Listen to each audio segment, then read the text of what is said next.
Broadcasting from the business capital of the world, this is the Podcast Business News Network. Well, as we officially have started autumn, wedding season has kicked up for many areas just because it's cooled off and there's more weddings in the fall as there are in the spring. When it comes to weddings, there's so many different elements, so many different pieces going on there. Best way to do it is with an event planner because there's so many things that get forgotten. And today we're going to talk about those things that the happy couple often forgets about when it comes to their wedding, because of course they want to have a great day. And we're going to talk with the woman behind Great Days Event Planning. Kiersten Tharp is with us today. How's it going? I'm doing great. How are you? I'm good. So we got like almost a dozen things that couples forget, and I'm trying to think of what they are, but I'm coming up empty. And it's odd. Like I don't know why I can't think of them, but that's why you do what you do, because you think of these things. Yeah, exactly. And I've also, every single time I have a wedding, something else pops up that I'm like, oh, this is something that I need to remember for future reference too, for other brides or grooms or, whatever down the road too. So, yeah. So I'm still constantly learning on that realm too. Well, and so I think a ever-changing moving target, because every wedding is different, every couple is different. So what this couple might forget, this couple doesn't need to even worry about, because the dynamics and the situation is different. Maybe it's an indoor wedding as opposed to an outdoor wedding, whatever it might be. Yeah. It's true. I would say like one of the one of the biggest things that most couples don't think about is having an emergency kit at the venue with them when they go, like when they're getting ready, things like that, because something might go wrong. Somebody might get sick. Nobody has any Tylenol, for a migraine. It happens like multiple times. I've seen this. Like the bride's dress gets ripped a little bit. What do? That's why you have that. You need to have safety pins. That's one of the biggest things that you need. Safety pins, a sewing kit.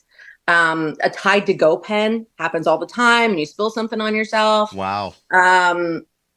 Tissues for sure. It's going to be, somebody's going to be crying throughout the day. You need tissues. Band-Aids. I'm thinking Band-Aids. Gosh, Band-Aids. forbid. That's another big one. Like, somebody has a little cut and you don't want to get over your clothes, dress or whatever. So you just need to, I'm talking about, minimal stuff here. Yeah, absolutely. If the bleeding is bleeding, what are you going to do?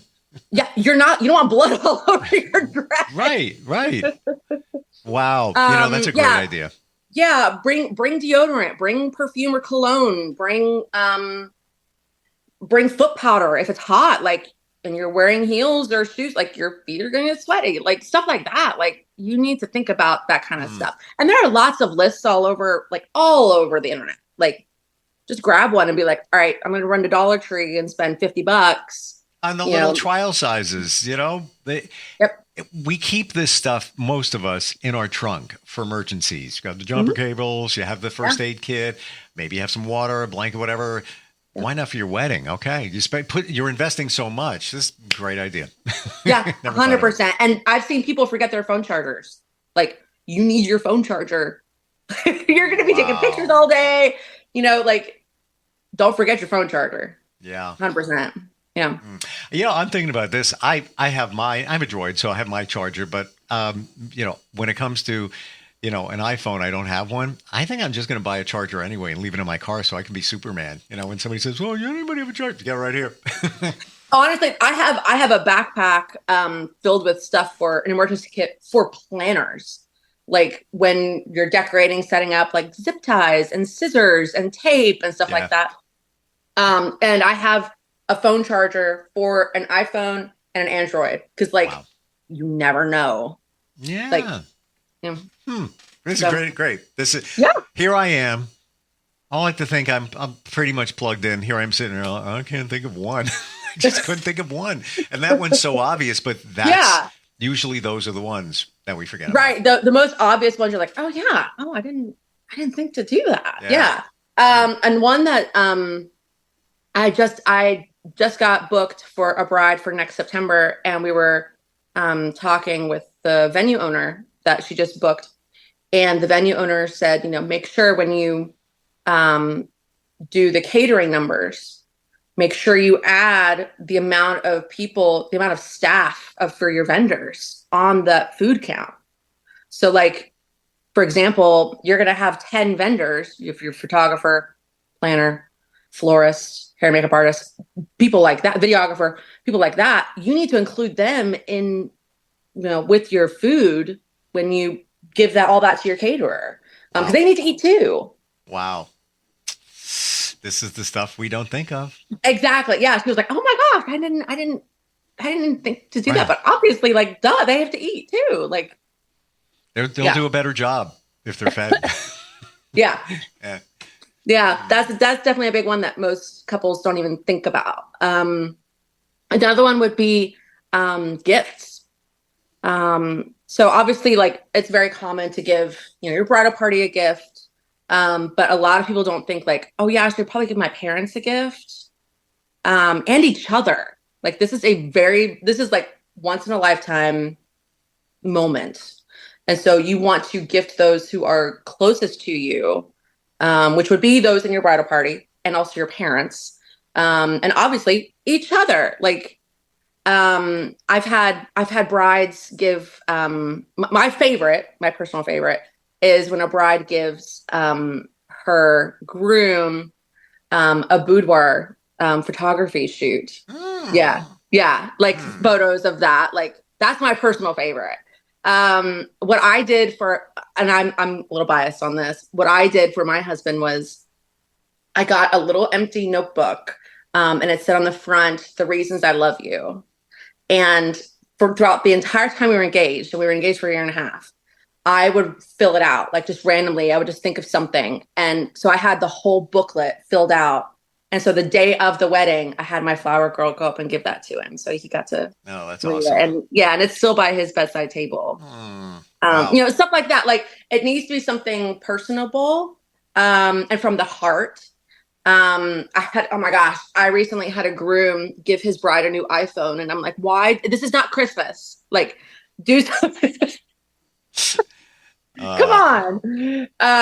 But yeah, something from the heart for sure. I always, my go-to for parents, would be if they don't have a picture of the two of you together already in their home, like give them like a big 8x10 of one of your engagement photos, frame it, write a letter. I'm going to add one here. Framo. Yeah. I don't know if you've heard of Framo, and there's other brands out there. Digital frame that you send to. And I just gave it to my sister for her birthday. Mm-hmm. It's like $50. Mm-hmm. And you can send to it. There's no subscription or anything. You just type in a code, whatever. So the entire family can send pictures, put it on your nightstand. It rotates, and you can shut it off at night. So by, let's say you're going to bed at 10 o'clock, it shuts off so you don't have the light and everything in your room. Just a thought, so it's kind of in the picture theme, but it's also if somebody's kind of techie, i.e. I gave you a phone. So yeah. Right. But I couldn't believe you did that. Oh my gosh. The gift giving thing is almost more like wedding etiquette. See, I'm illiterate when it comes to wedding etiquette. So I would not even think of that. Of course I care. Yeah. Of course I want to give a gift, but I wouldn't even think of that because there's so much other stuff going on, but it's important. Yeah. I had a wedding this past weekend, and when I mentioned it to the couple, maybe like a few weeks ago, the groom was like, she's already getting a ring. Like, why do I have to get, I'm like, listen, just trust me on this. Like, she's going to get you something, and you're going to be a fool if you are like, I don't have anything for you. That's something you really need to think about. And honestly, it takes a while to come up with the right item to do. And that's why, like, early on in the process, I mentioned that to my couples, like, okay, you need to start thinking about this, and putting together the right item for them that they would love and appreciate. And it's not about cost, because $1.99 notebook, if you think of it in advance, there's so much meaning behind the $1.99 notebook. It's what you do with it. But you got to plan ahead. That's the thing. Right. Absolutely. Another one that a lot of people don't, especially the bride, doesn't think about, or at least doesn't think that it's super important, is eating throughout the day. Mm. Like you need to stay hydrated. Like you need to have something in your stomach. Because all day, you know, your nerves, your stomach is going to be in knots. I don't care how long you've been together. That's how every single couple is, bride and groom. So you need to have a light breakfast and a light lunch. What I typically tell couples, like, just go to Publix or something, like get a platter of like wraps or something, pinwheels, like a large platter of fruit, cheese tray, tons of water, and stuff that you can snack on all day would be ideal. And also that's not messy. You don't want that all over the place too. And I mean, down here, Chick-fil-A is a huge deal. So I'm like, you know, for breakfast, go get a tray of Chick-fil-A nuggets and they're the best. They're the best ever. And they're about to open one about a mile and a half from my place. And the countdown is on. Like, seriously. Can't wait. Yeah. There's a Chick-fil-A like maybe it's less than a mile from our house. So I'm like, every single time I drive by, I'm like, stop by. It's funny. Like that's one of my daughter's 3. That was one of the first things she learned to say was Chick-fil-A, except she called it chip away. Ever since my kids were little, I would just be Chick-fil-A. That's what I would say. And they're like, yeah. Even my son just came back from college, just started going to college. And he came back and he's like, did they open a Chick-fil-A yet? Like he's counting it down and he's, 3 hours away. On the eating thing with the bride, have you encountered brides who intentionally don't eat because they want to fit into their dress and look their best, and then it goes wrong later in the day? I have. I've seen, like, I mean, obviously, like, that's something that builds to the day of. Sure. But yes, I have had that. And I keep trying to tell them, like, listen, I 100% understand that it is super important for you to feel comfortable, to look, that you feel you are looking your best for pictures and everything. But bottom line is that your fiance is going to love you whether you walk down the aisle in pajamas or in a gown. Like that's the most important thing. And I think that that's something that a lot of brides especially lose track of is remembering their why they're doing all of this. Yeah. Yeah. And to your point, having food there, the Chick-fil-A nuggets, it's protein. It sustains you longer than carbs. And just have 3 every couple of hours. Just keep grab and go. Yeah, exactly. Yeah, absolutely. Yeah. And having a little something like just grab and snack on throughout the entire day. Sure. That's not going to get cold fast. Like that's ideal. Yeah. And making sure you have tons of water throughout the day. I've had, especially during the reception, like most couples, they'll have alcohol there. You need to stay hydrated for multiple reasons during the reception. And the wedding I had this past weekend, like they had, it was basically a big party. And so like she was drinking wine all night. And so I would every like half hour, I would come up, take the glass of wine out of her hand and give her a glass of water. One and one. For sure. Yeah. So that's something that a lot of brides especially don't really think of. Guys will be like, what am I eating? Like that's where they think, like they think with their stomach. So I'm not super concerned about the guys. The girls, that's something that's super, super important. And I'm with somebody who she'll have a couple of drinks here and it's all good. When you go to wine, it's totally different. It's a totally different situation in terms of how you feel, how it goes to your head faster, et cetera, et cetera. So gotta hydrate. Yeah, absolutely. And there's wines definitely has like a certain hangover feel. So like staying hydrated will help all of that for sure. Exactly. Yeah. All right. Another one that nobody thinks about, is doing cash tips for your vendors. So that is kind of a little bit of a gray area, because like you don't know how they're going to do during the day. So what I always recommend is if you decide you want a tip, which, no vendor expects a tip, nobody. But when you do, like what I recommend is giving envelopes and just writing out, who it's for, giving all the envelopes to to the planner the day before or the morning of and saying, like, you have the perfect eye and you know how every single vendor is going to do. If, the photographer is late or, the caterer is like messing up the food all over, like, if it's just an absolute disaster with a vendor, you can cut back on their tip or you can just not give them a tip at all. So that's something that I always recommend. That's a way to handle it very nicely. Does it make sense to pre-fill those envelopes with, just thinking ahead, here's the minimum. If they do a good job, here we go. Put it in the envelope, potentially seal it. It's all set to go. Mm-hmm. And then when the decision comes, let's say you're holding the envelopes, I might walk up to you and say, oh my God, the DJ crushed it tonight. You know what? Give him and the MC and then have another envelope with the overflow and throw him an extra 50, whatever Absolutely. it is. Yeah, that's a great idea too.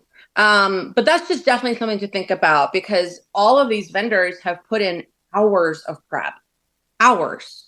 And so don't take that lightly, and the couple, they just show up and it's done for them, that's how it should be.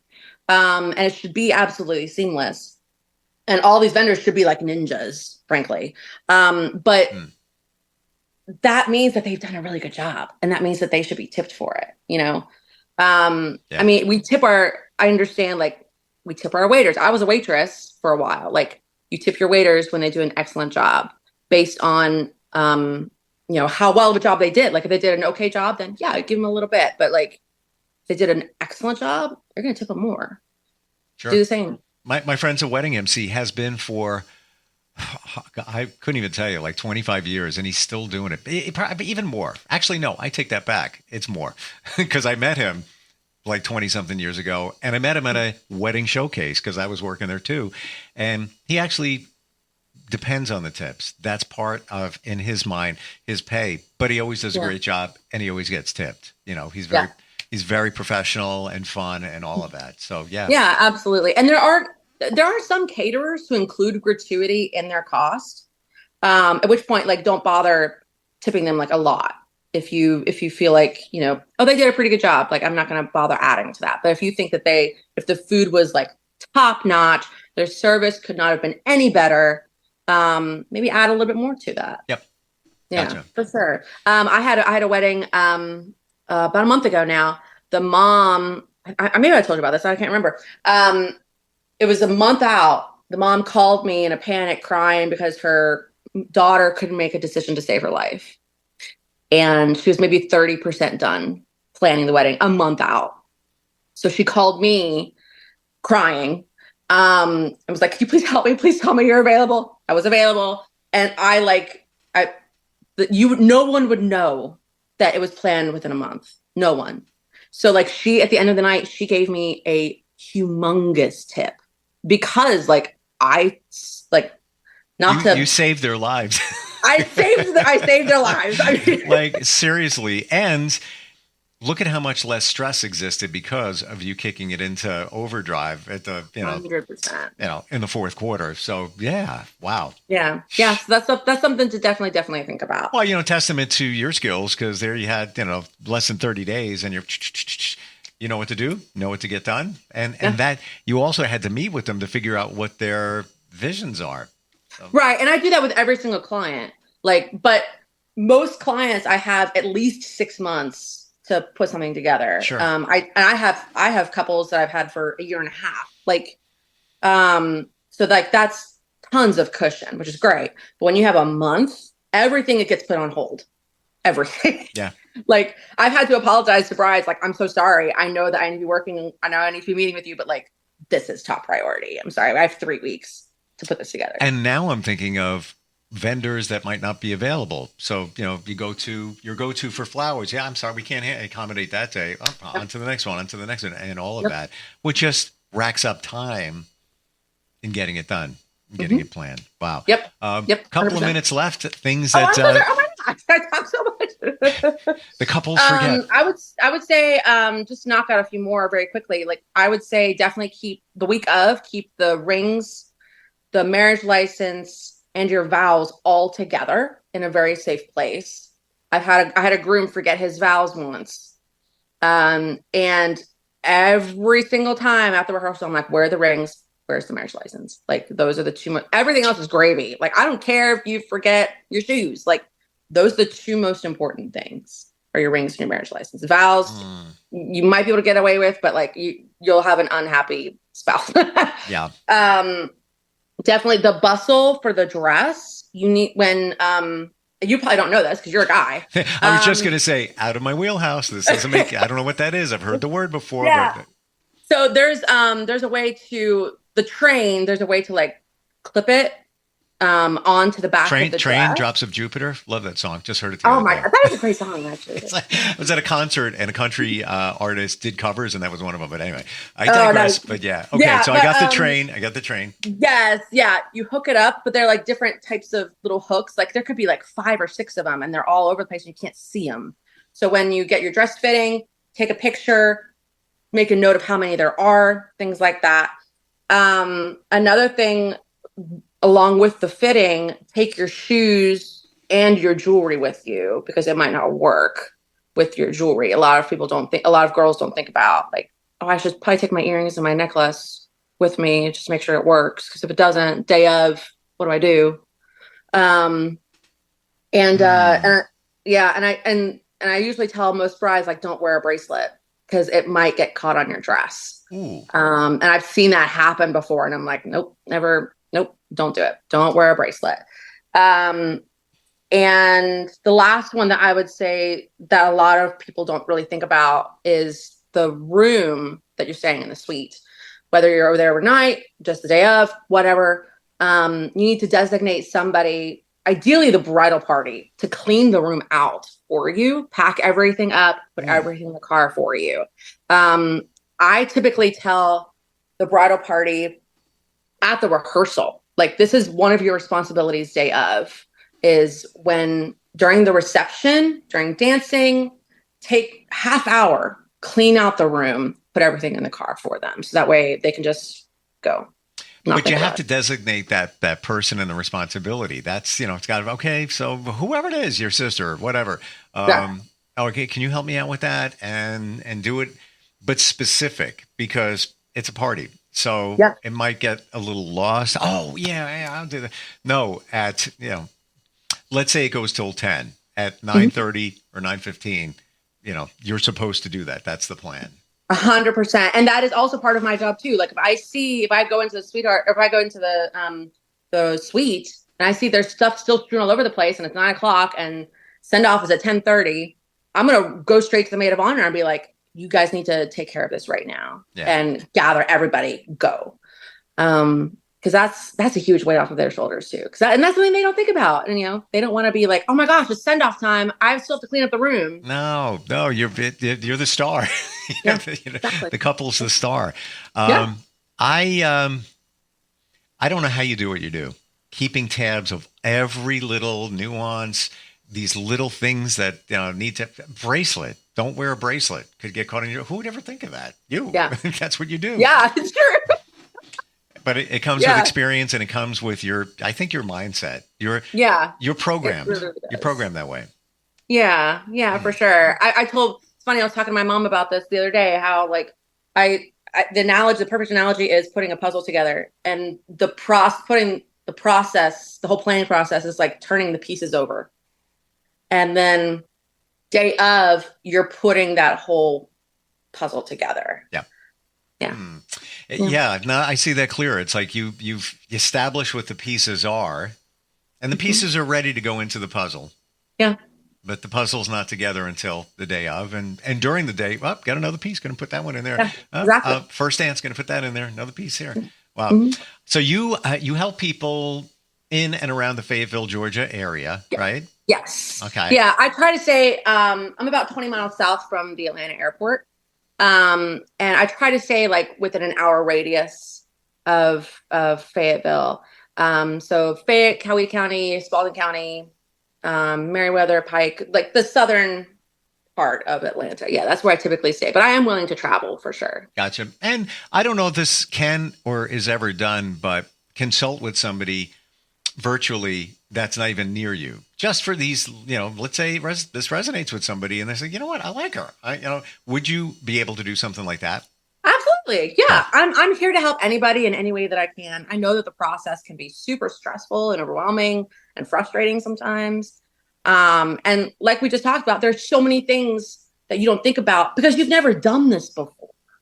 And you'll also have like tons of people who have been married, all of these things going through their head, people telling them, hey, you need to do this. Don't forget to do that. So, like, you need to have one person to kind of guide you who's been there multiple times and who's a neutral party too. So I say one thing, run it through Kiersten. It's like that. I have my people. She's my people. Run it through her. Yeah. Take care of it. Yeah. What's your website? GreatDaysEventPlanning.com is my website. I'm also on Facebook, Instagram, and TikTok. Awesome. Great tips today. Like, seriously, very detailed, but so each one of them equally as important, and I appreciate it. Thanks for being here. Yes. Thank you so much for having me again. We'll be right back.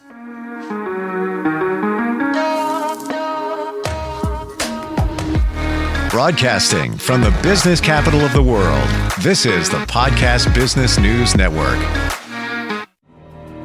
For nearly 2,000 severely injured veterans, everyday life has become filled with barriers.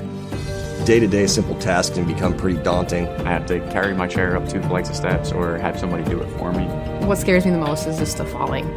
When I'm struggling with my house, I think, to have that one great barrier just knocked down, it's crucial. Home for Our Troops is a wonderful nonprofit that builds a mortgage-free, fully adaptive, handicap-accessible house. And there's no catch. It'll be our very first home that we've ever owned. This is a game changer. This is where your life begins again. We need you to join us in completing this important mission. Please visit hfotusa.org and help build homes and rebuild lives. Because of you, everything's going to be okay.